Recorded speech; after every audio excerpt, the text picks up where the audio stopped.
Let's dive into the fascinating world of power dynamics and the art of persuasion. Sounds good. Today, we'll be drawing insights from some seriously interesting sources. Oh, We've got excerpts from Robert Greene's 48 Laws of Power and Plutarch's Life of Pericles, nice. and our mission, if you choose to accept it, Okay. is to uncover the strategies used by history's most influential figures. I'm in. And hopefully you, dear listener, can glean a thing or two about wielding influence in your own life. That's the goal. So let's set the stage. Imagine stepping into the shoes of Louis XV, inheriting the throne after Louis XIV, the Sun King. Oh, wow. Talk about pressure. It must have felt like trying to fill some seriously oversized shoes, you know? Right, like standing in a giant shadow, escaping that legacy. That's tough. Exactly. Yeah. What are some of the challenges that come with following such a powerful predecessor? It's a delicate balance. Louis XV, he tried to distance himself from his grandfather, like rejecting those traditional symbols of power.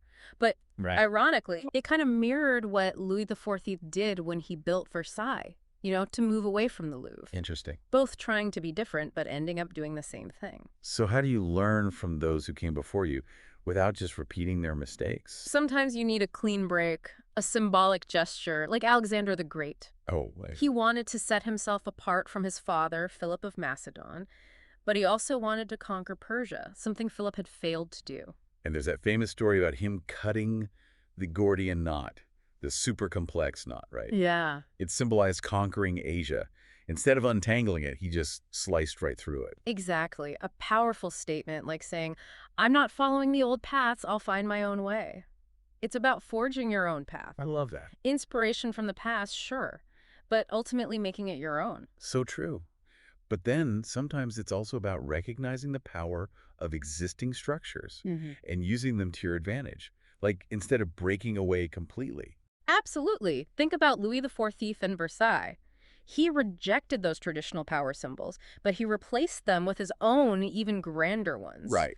Versailles became a symbol of his authority and a way to keep the nobles close, controlling them. He created his own kingdom. Yeah, but within a structure that already commanded respect. Building your own kingdom, that's tempting. Makes me wonder, though, is there a downside to all this power and grandeur? Well, plenitude and prosperity can be a double-edged sword, you see. How so? Look at Louis XV again. He inherited a wealthy, stable kingdom, a life of comfort and pleasure by all accounts. Sounds nice. But his reign is often seen as a period of decline for France. Comfort and security, they can lead to laziness, a loss of ambition, a decline in drive. That's fascinating. So the struggle itself can actually be a source of energy and motivation. Exactly. We even see this in creative fields. Take Tennessee Williams. Oh, interesting. After A Streetcar Named Desire became a huge hit, he had a breakdown. He later said that struggling had actually been a vital source of energy for him, and without it, he felt lost. Wow. And then there was Dostoevsky. He'd gamble away his money just to recreate that need to write and earn. So even when things are good, it's important to maintain that sense of urgency, avoid complacency. Absolutely. Constantly challenging yourself, finding new goals, maybe even creating some artificial struggles just to keep the fire burning. Right. Maybe not Dostoevsky's method exactly. Hmm. But I get the point. Yeah. So while individual success is important, managing powerful figures within a group, that's crucial for maintaining stability and control. And the ancient Athenians, they had a unique approach to this challenge. Ostracism. Yeah, ostracism. It's fascinating. Not about punishment for wrongdoing, but neutralizing individuals whose presence, even if they were accomplished, was just disruptive. So like a preemptive strike. In a way, it was a vote to basically banish someone from Athens for 10 years. It seems almost counterintuitive. Why banish someone who might be contributing positively? Balance, Yeah. preventing any one person from gaining too much power or influence. There's Aristides, nicknamed the Just, Okay. a brilliant general, helped the Athenians win at Marathon. Impressive. But his virtue, his reputation, it became a problem. Really? People got tired of his perceived self-righteousness, worried it caused division, so they ostracized him. So even being too good could be a threat. That's a wild concept. And it happened to Themistocles, too, another great general. Victories went to his head, constantly reminding everyone what he'd done. Ah, I see. He became a source of anxiety, resentment, ostracized as well. It's a reminder that even heroes can become disruptive if they don't understand the delicate balance of power within a group. And this dynamic, it plays out everywhere. Modern workplaces, political parties, even families. All the time. It makes me wonder, how can we identify and neutralize potentially disruptive figures in our own circles? It's about recognizing the subtle signs. Is someone always dominating conversations? Do they need to be right all the time? Are they sowing discontent or undermining others? Interesting. Paying attention to those subtle power dynamics is key. That makes sense.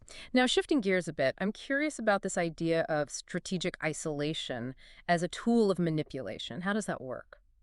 Well, you're using absence or even presence to your advantage, like Pope Boniface VIII and Dante. Okay. Boniface wanted to weaken Dante's influence in Florence, so he invited him to Rome under false pretenses. Oh, wow. Once Dante was there, Boniface kept him there, isolating him from his power base. So by removing a key player, he destabilized the entire group.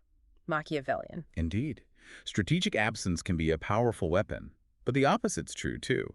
Strategic presence, the art of seduction, can be even more effective than logic or force. So it's not just about winning arguments, it's about winning hearts and minds. Exactly. Appealing to emotions can be much more persuasive. Look at Zhuge Liang, a brilliant strategist from China's War of the Three Kingdoms. Okay. He needed to get a general to switch sides. Instead of logic, he appealed to the general's emotions, suggesting his wife was in danger. Whoa. Bold move. Did it work? It did. The general, fearing for his wife, joined Zhuge Liang immediately. That's intense. Yeah. Obviously an extreme example, but it highlights the power of emotions in decision-making.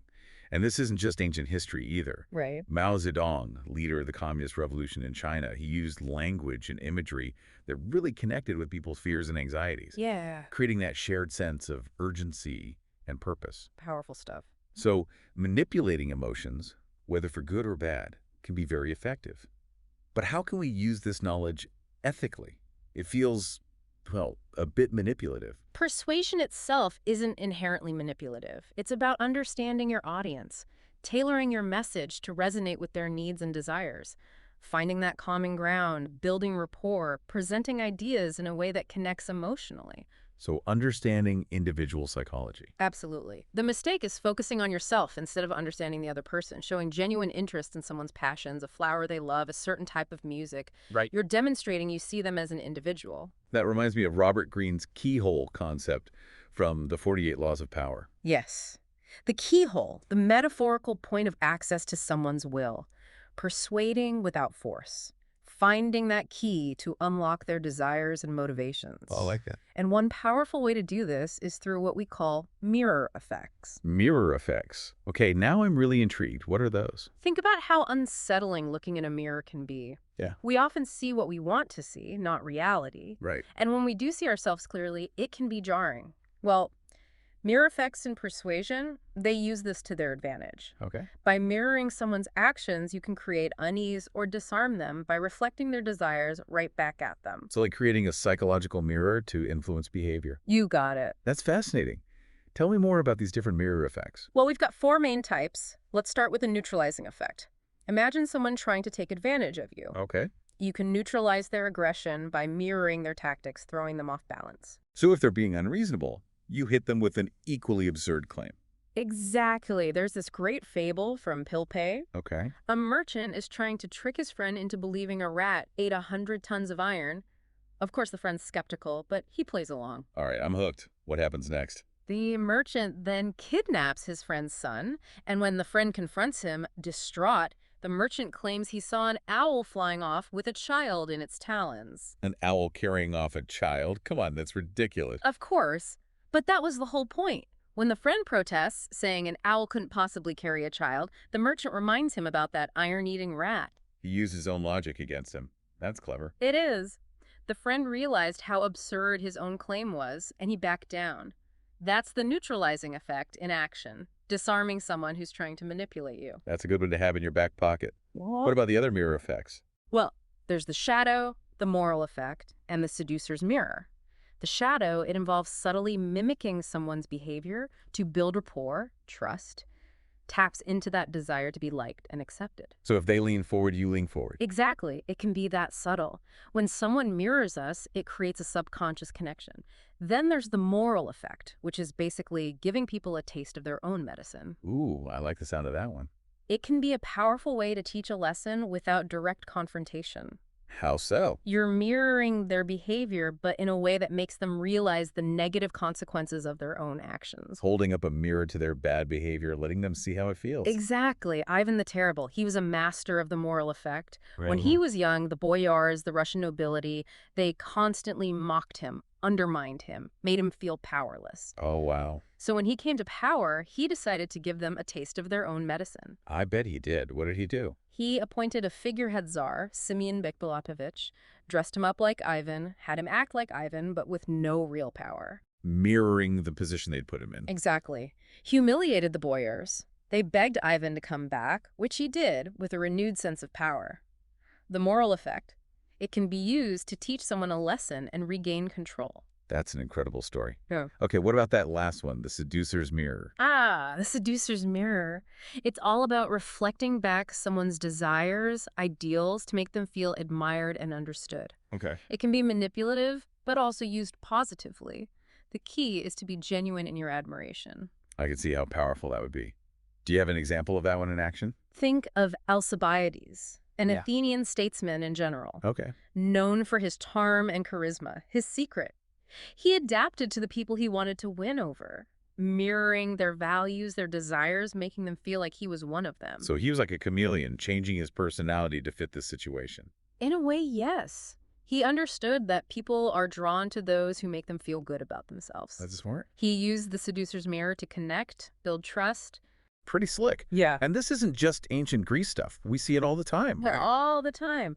Politicians tailoring messages to different audiences, salespeople building rapport by mirroring their customers' language, body language. So the seducer's mirror, it's all about making people feel seen and understood. And that can be a powerful tool, for better or worse. Exactly. It's about finding that common ground, building relationships, but of course it can be abused. Right. There's another, more manipulative version, the deceiver's mirror. The deceiver's mirror. That sounds a bit ominous. It is. Instead of reflecting someone's true desires, it reflects a distorted image, a carefully crafted illusion to manipulate them.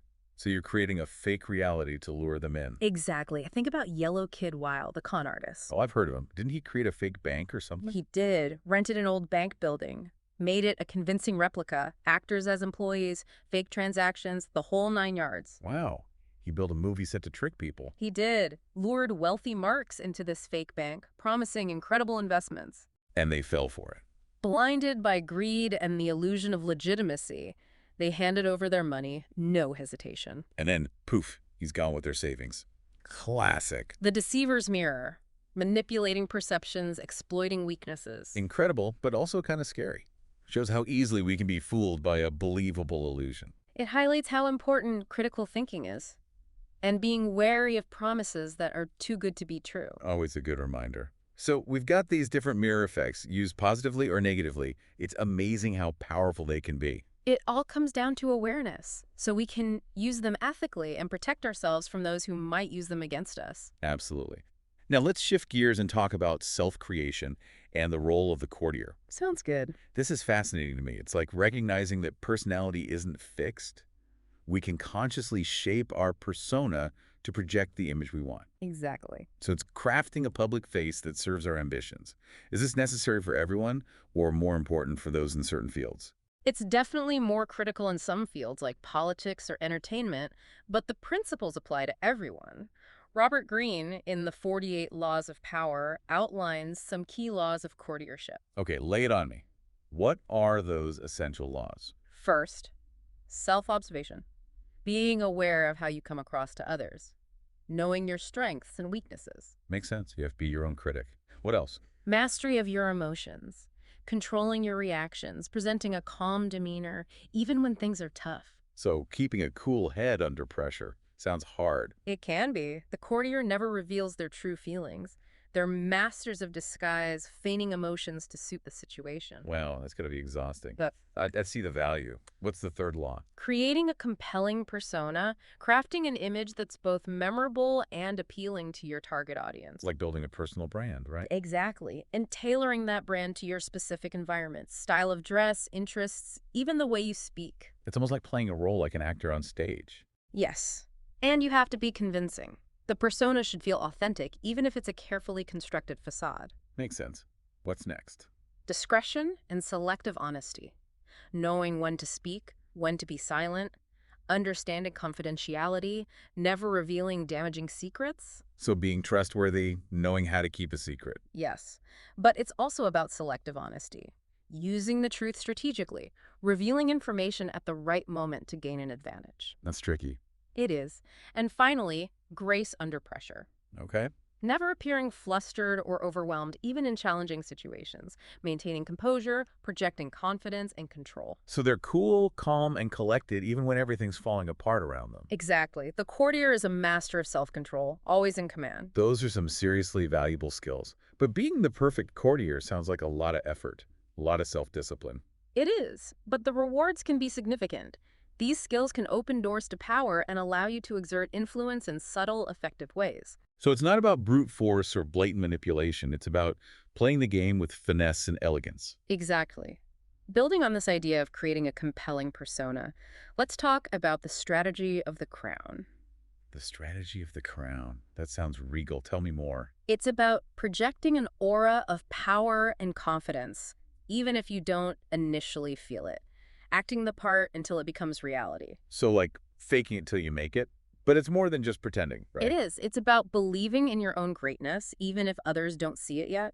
Convincing yourself first, then others. And once you believe in yourself, it shows. People pick up on that confidence. Exactly. Self-belief, even if it starts as self-deception, can become a self-fulfilling prophecy. That's empowering. Any examples of this strategy throughout history? Sure. Think about Christopher Columbus. He was this relatively unknown sailor with a seemingly crazy vision, sailing west to reach the Indies. And people thought he was nuts, right? They did. But Columbus was so convinced, his vision so strong, he got Queen Isabella of Spain to finance his voyage. And the rest is history. It is. And it wasn't just explorers. Beethoven's another great example. Rebellious, difficult artist. But he had this unshakable belief in his own genius. And that allowed him to overcome so much. Poverty, deafness, all those obstacles. Exactly. Both Columbus and Beethoven, they understood the power of the strategy of the crown. They projected that confidence, inspiring others to believe in them, even when their ideas seemed crazy. So it's not just about the idea itself. It's about that unshakable belief that others get swept up in. Precisely. But how do you cultivate that regal bearing without becoming arrogant or delusional? Yeah, good question. There's a fine line there. There is. Focus on actions, not ego. Act with dignity and firmness, but don't get puffed up with self-importance. So lead by example, not by force. Exactly. Respect for others, even while projecting authority. That makes sense. So the strategy of the crown is about presence, commanding respect without arrogance or aggression. Precisely. It's a strategy for any area of life, whether you're aiming for a promotion or just want more respect in your relationships. Now, let's talk about mastering the art of timing. Timing. Okay, I'm listening. What's so important about timing? It's often overlooked, but it's crucial for power. Understanding the rhythm of events, knowing when to act decisively and when to hold back. Choosing your battles wisely. Exactly. Napoleon once said that the greatest danger comes at the moment of victory. Really? Why would victory be so dangerous? Complacency. You get attached to what worked before and try to repeat it even when the situation has changed. So you become predictable, and that makes you vulnerable. Exactly. That's why you have to vary your rhythms, keep your opponents guessing. So there's a balance between acting decisively and holding back, right? How do you develop that awareness? It's a skill honed over time. Observation, learning from mistakes. Practice makes perfect. Right. Think of it like chess. You anticipate your opponent's moves, but you're also ready to adapt. Makes sense. Are there any figures in history who really exemplified this mastery of timing? Joseph Fouché, the French minister of police, he survived multiple regimes, all those power shifts in France. He always seemed to land on his feet. How did he manage that? He understood the ebb and flow of power, when to align with a rising star, when to keep a low profile, when to make a move to secure his position. He sounds like a fascinating character. He was. His adaptability was key. And speaking of adapting to the game, Robert Greene outlines a cunning tactic in the 48 Laws of Power, playing a sucker to catch a sucker. Ooh, that sounds devious. I have to hear more about this. It's a surprisingly effective strategy, but it requires some cunning, for sure. I can imagine. The idea is to make your opponent feel smarter than you, lull them into a false sense of security.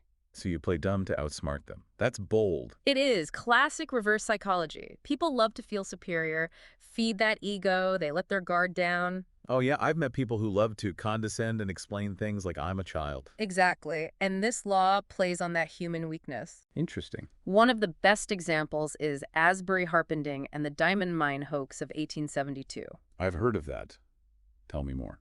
Harpending, he was this sharp financier, but he pretended to be skeptical when he got a cable about a diamond mine supposedly discovered out west. I bet that made everyone even more determined to convince him. You're right. He even showed the cable to Baron Rothschild, one of the wealthiest men in the world, claiming it was a joke. Oh wow. And Rothschild took the bait. Well, Rothschild was too savvy to be completely taken in, but his interest was enough for Harpending to know his plan could work. Clever. So what happened? He and his partners ended up pulling off one of the most elaborate hoaxes in American history. By playing the fool, he got the support and credibility he needed.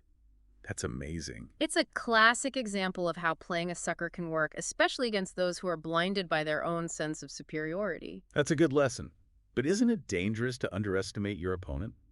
What if they see through the act? Of course, any power play involves risk.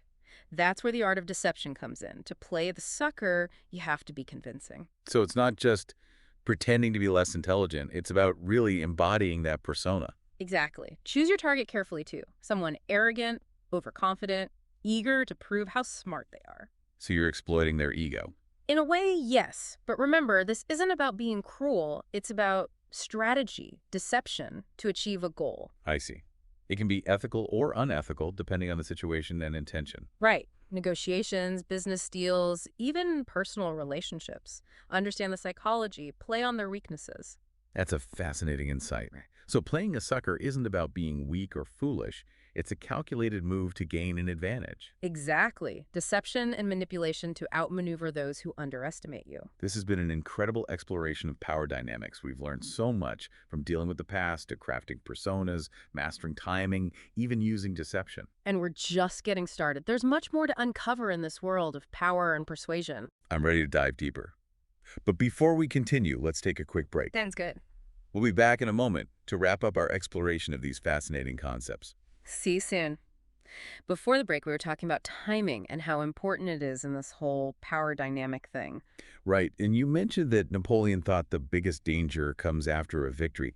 That really stuck with me. I think we should dig into that a bit more. Yeah, sure. It might seem counterintuitive at first, but think about it. After a win, it's easy to get complacent. You get attached to what worked and try to repeat it even when things have changed. Makes you predictable. And predictable means vulnerable. Exactly. You've got to stay adaptable, change up your rhythms and patterns. Don't let your opponents figure you out, Always keep them guessing. So knowing when to act and when to hold back, that's the key. How do you learn that kind of strategic awareness? It takes time. Observation, learning from your mistakes. Practice makes perfect, as they say. Right. Think of it like a chess game. Anticipate your opponent's moves, but be ready to switch up your own strategy too. Are there any historical figures who are really good at this timing thing? Joseph Fouché, the French minister of police.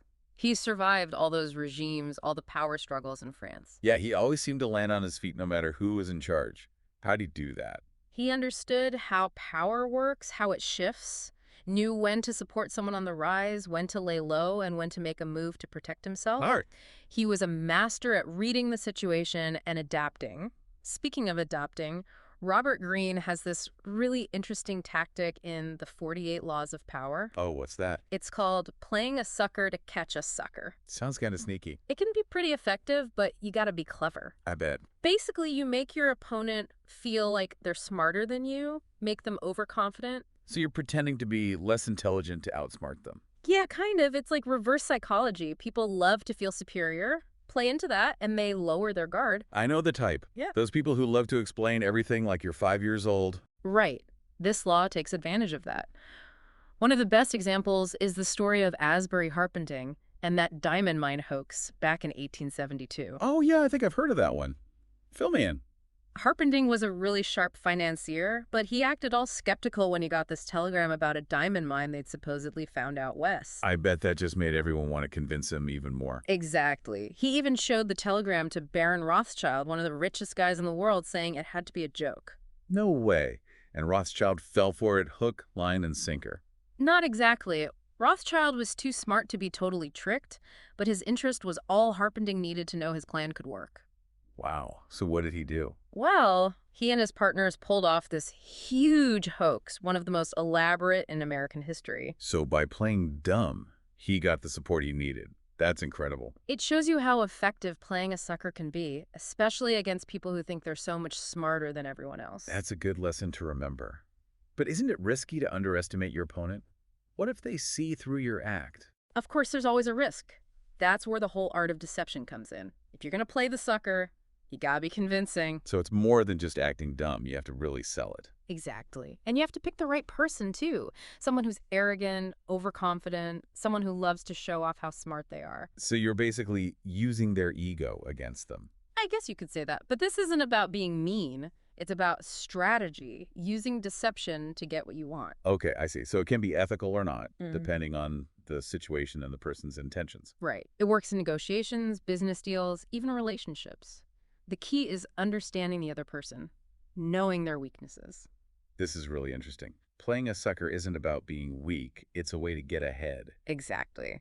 It's about using deception and manipulation to outmaneuver people who underestimate you. This whole discussion of power dynamics has been fascinating. We've talked about so much, from dealing with the influence of the past to creating those personas, mastering timing, and even using deception. And that's just the tip of the iceberg. There's a whole lot more to explore when it comes to power and persuasion. I can't wait. Me neither. Well, before we go any further, let's wrap up our exploration of these concepts. Okay. Welcome back. We've been on quite a journey exploring power dynamics and the art of persuasion.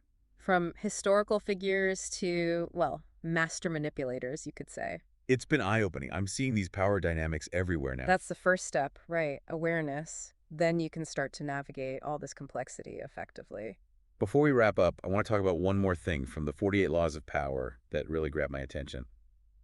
The art of disguise. What's the deal with that? Disguise, it's all about appearances. Using them to your advantage. Not just wearing a mask, but understanding social codes, expectations, creating a believable facade. So like blending in, being invisible. Sometimes. But sometimes it's about standing out, creating a diversion to hide your real intentions. So you can disappear or become the center of attention? That's wild. Exactly. Figure out your objective and choose the right disguise for the situation. Are there any historical examples of this tactic working well? Plenty. Take Wang Mang, a Han Dynasty official who took over the throne back in 9 AD. He was a master of disguise, totally.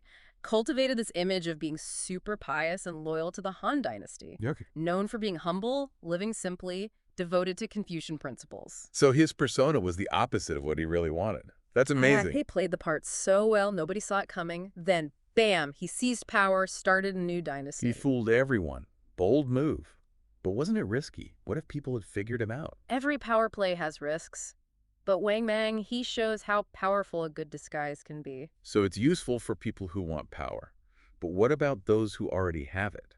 How can they use disguise? For those in power, disguise can help maintain control, deflect criticism, shape how the public sees them. This is about controlling the story, right? Managing their image. Exactly. Look at politicians. They use those carefully crafted images, sound bites, to sway people, presenting themselves as strong leaders, compassionate advocates, whatever works for their agenda. So their public face might not be the whole truth. Right. And it's not just politics, it's business too. CEOs, those high-profile figures, they're managing their public image all the time. So the art of disguise is creating a perception that might not be, well, totally real. You got it. Understanding appearances, using them strategically to get what you want. This has been an amazing deep dive. We've explored so much, from overcoming the past and timing to creating personas and using disguise. We've seen these principles in history, literature, even in our own lives. It's incredible how these dynamics are still shaping our world today. Power dynamics are part of us, They've been around forever, influencing how we interact. It makes you think. But it also makes this knowledge really important. Absolutely. Understand the rules of the game, play it better, achieve your goals. So what's the biggest takeaway for our listeners today? Power dynamics are everywhere, not just in government or big business. They're in our families, our jobs, our communities, everywhere. So we have to be aware of them, know how the game works, and then choose how we want to play it. Exactly. We all have the potential for power and influence. The key is using it wisely to help ourselves and others. That's a great note to end on. Thank you for joining us on this deep dive into power and persuasion. It's been a pleasure. We hope you've enjoyed it. And remember, knowledge is power. See you next time.